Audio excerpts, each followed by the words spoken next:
welcome to another episode of Between Two Pints. I'm your host, Rob, and today, man, I've got a treat for you guys. We got the director and star of the web series Nightwing. I saw the project in the Rio Theater at Vancouver last week, and it was amazing. Thanks, Please, man. Brady, Matt, Cheers. tell the viewers. Oh, okay. Tell them how amazing you are. Because we are amazing. We are super amazing. Badass, if right? you're watching this, know that we're amazing. Yeah, I'm Brady Roberts. I star in Nightwing. Matt Campbell, he directs Nightwing. Lots of shit. Lots of shit. Am I allowed to swear? Absolutely. Oh, fucking right on. Okay. Maybe not like Good. 100 times, Okay. but like enough emphasis. Copy that. Good to know. So yeah, I saw, and we were talking about this earlier. Yeah, and we're going to talk full spoilers, right? Yeah, we're gonna do full spoilers. So this will have been hopefully launched early January, Yep. and I've seen it in early December because I'm really cool and connected like that. Yeah. I am. VIP. I know these amazing individuals, Yeah. so obviously. But yeah, I saw this in early December. This is kind of, we were talking about this. This is sort of season 2, but also kind of like a short film, but a very long short film. Of like what continues on. It's almost like trade paperbacks, where the first part was maybe a couple of trade paperbacks, and this one is. But you guys did a Kickstarter to do part 2. Let's talk a little about that. Sure. Part 1 is Nightwing Prodigal. Is a 4-episode web series. And that's on your YouTube channel. Yes, that is on my YouTube channel. Nightwing Darkest Night will be on a different channel, but we can link to all that, I'm sure. So Prodigal, just like you said, we look at it like trade paperback. So there's no definitive beginning, middle, and end. It's like a comic book. You pick up a Nightwing comic book, there's already a story going on that you're jumping into. Maybe they're starting a new mini story within this giant story, but we wanted to jump in, and I didn't want to insult anyone's intelligence. This is certainly made for more hardcore fans. I mean, there is a lot of stuff in there that might need explaining if you don't know these characters, but we designed it like that. I mean, the people that are going to be watching a Nightwing web series online are likely going to be hardcore fans or more hardcore. So they already know these characters, so we don't need to tell you who the Riddler is or who Catwoman is or whatever. It's actually pretty tiresome. That's like the one thing I don't like about superhero movies and the reboots is like, I want to jump to the stuff, their life. I don't care about how they were created. So Nightwing Prodigal was a really nice setup, and those episodes are really cool. And now we've got to the kind of the big story. This is like the annual. If you read comics, you know what I'm talking about with this. But this is the big one. And I mean, you saw all the crazy stuff that happens in this. And if you haven't seen it, pause and watch that first. Yeah, because we're going to talk about some of this amazing stuff. Like we need to, but let's step back a little and do season 1. Just because, like, I watched that. I saw part 2 first. Yep. And I watched season 1, and they're definitely very different. And in fact, they're so different that makes each's relationship to each other better. Yeah. Because season 1 is a lot of talking. It's a little bit more simple cinematography, but there is talking. You get to see the characters and they're being themselves. Yep. And there's some neat effects and some familiar things in there. And then season 2 is like crazy action movie epic. Like Batman comes back and he's all fucked up. And I'm loving it. Like I loved it because I was like, oh, I didn't think you guys were going to do Batman. Yeah. Or that it was just going to, because at the beginning you sort of see over his shoulder and you're like, oh, I think that's going to be the only thing they do with him. But like, there he is. Yeah. Well, I mean, the action, that was, Matt Campbell coming on board to direct the second season. I mean, directed lots of action. How did you get drawn into this? Well, I kind of met Brady. He saw my demo reel online, I think through Facebook or something. And I've done quite a few projects that are like very cinematic based. So like big stunts, flipping cars, stuff like that. But indie stuff, right? And then I also met Matt Hall separately. He liked my demo reel. So I was kind of talking to both separately. And then Brady's like, hey, I got this Nightwing project. Are you interested? I was like, comic book stuff? Hell yeah. And then Matt's like, hey, there's this night. I'm like, yeah, I'm already on it. Yeah. So Matt Hall is our other producer who's away right now. But it was funny because when this position for the director for season 2 came up, it was like me and Matt Hall both brought up Matt Campbell's name separately.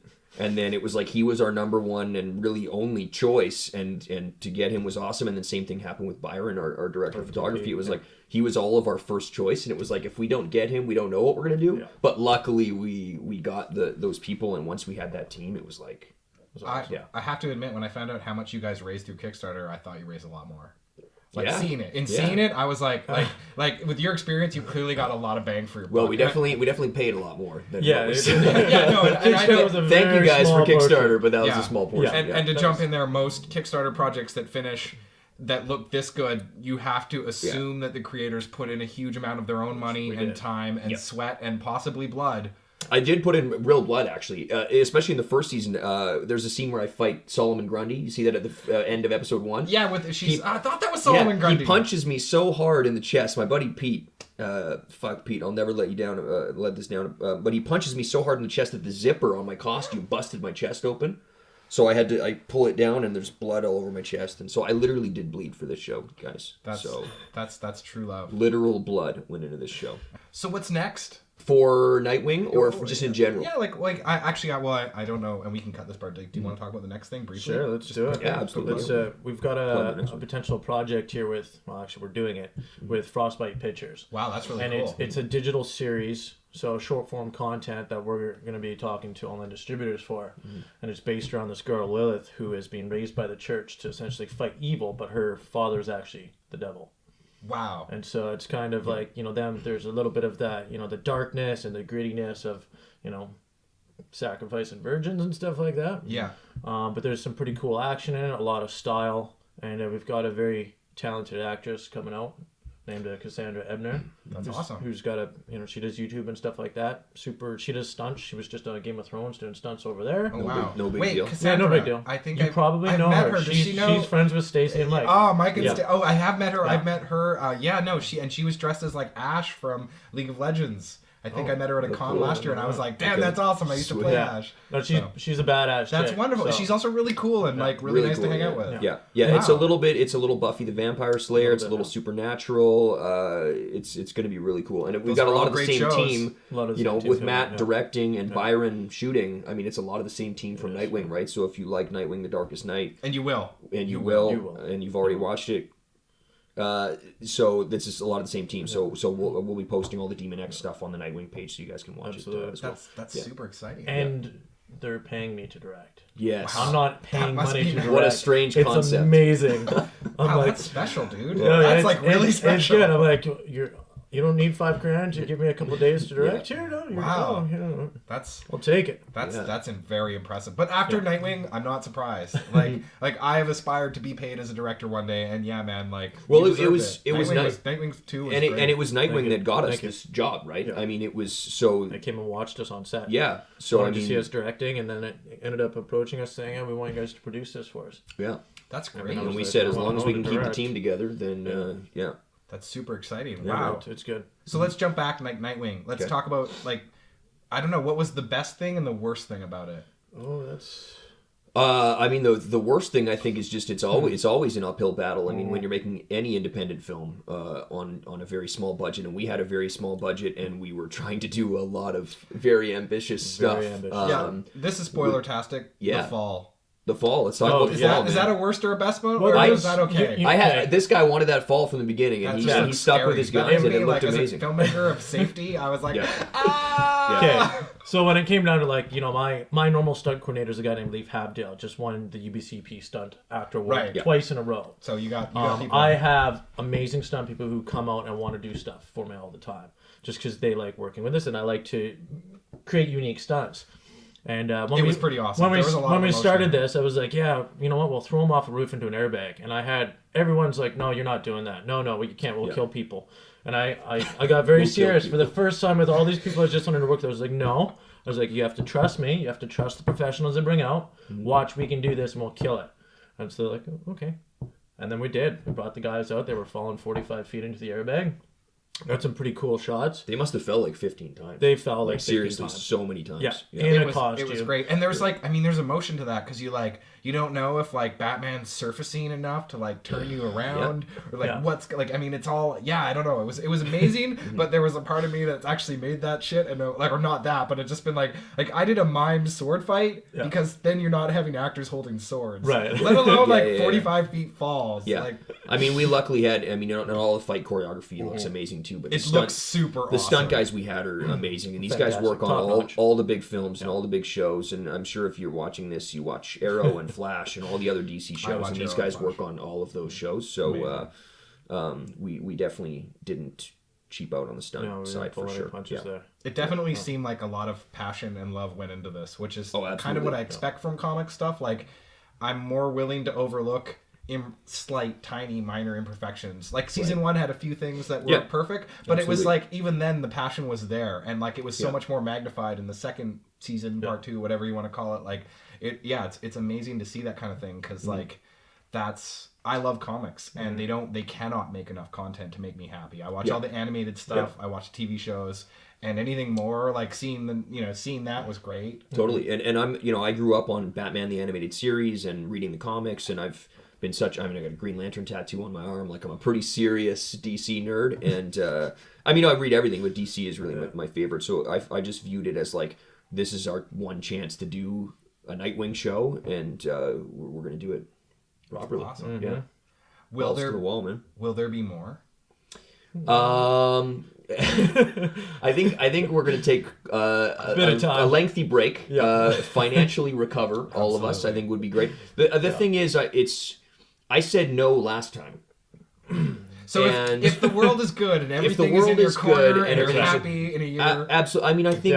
I think the thing is, and I know that's going to be one of the first things people ask us when the movie comes out is when's the next one, which is great. I mean, that means they like it and they want to see more. I think all of us would get back together and do it again because it was a lot of fun, but there's always the financial I absolutely. It's an expensive show to make, even with Kickstarter.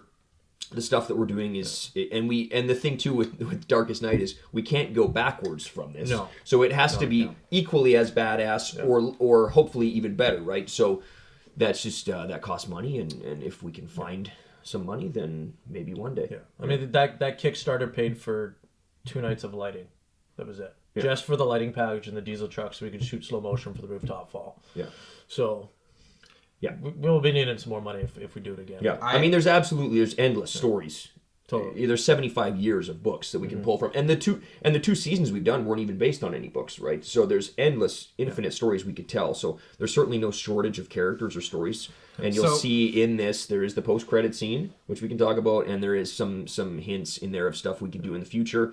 I hope that happens at some point, but I mean, I certainly can't guarantee that. I have a feeling you're probably not going to stop shooting these things until you let me shoot you in a shirtless scene. Correct. Yeah, I wasn't going to bring that up, but Matt didn't really allow me wanted a shirtless scene. I'm like, no. I said, shirtless scene with you, I'm walking. The fans want a shirtless scene. I heard that like when like Thor showed up to set as ripped as he did, they were like, dude, you put in the work, you might as well get a topless scene. See? And look how successful Thor was, man. Absolutely. We are running out of time, but let's talk about that quickly. So we don't have much time left. It's going to go long already, but it's Nightwing, so it's worth it. Are we at 13 minutes? Oh, yeah. Or something like that. It But went off a couple minutes ago. they auto reroll. Okay, perfect.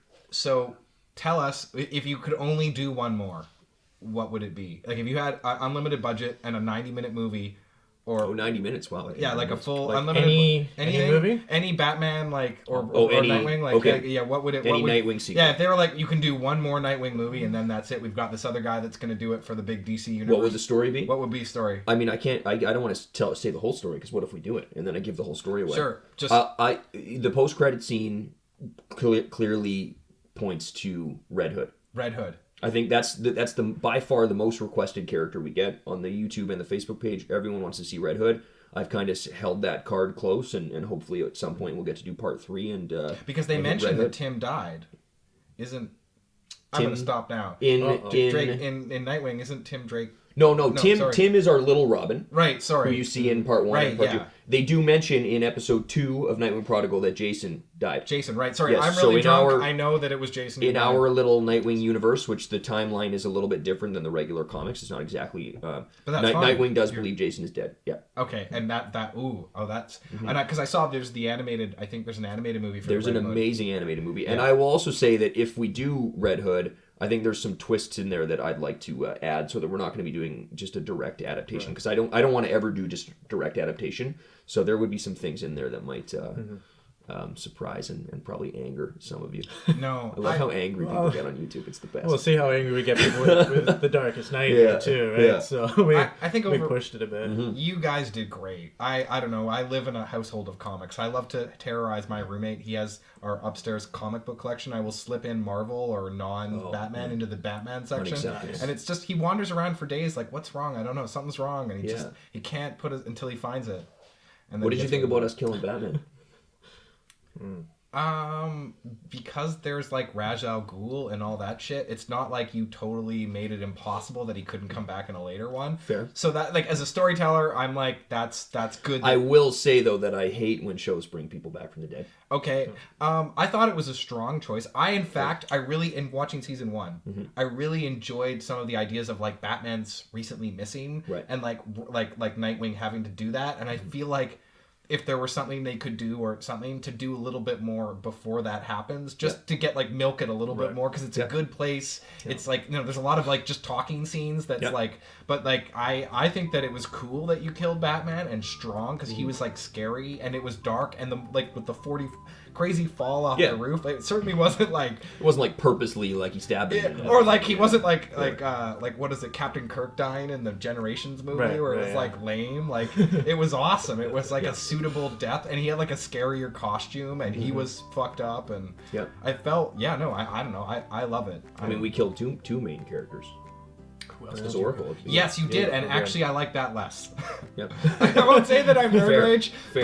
but I definitely was unhappy that you killed Oracle. I was more like, oh come on, fuck you, but not like in a it was a fine story choice, but I like Oracle. I'm sure there will be some people that hate it, and some people that think it's a really interesting choice. So I think it's great, and I think that you guys are in for a treat. You need to go watch Nightwing Season 1 on Brady's YouTube channel, which I will link below, and then you can also watch Nightwing Part 2 with a Prodigal.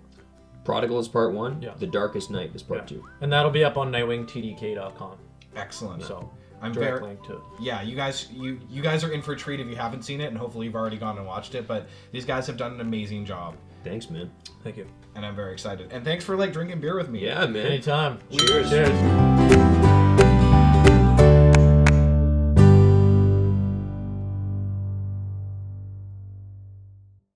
Tart from Strange Fellows. Strange Fellows. We actually drank this on our Christmas episode. Who was on the Christmas episode? Carolyn Young and Chelsea Moore. Yeah. Carolyn Young. Yeah. I think Chelsea Moore. They get around. Well, not like that.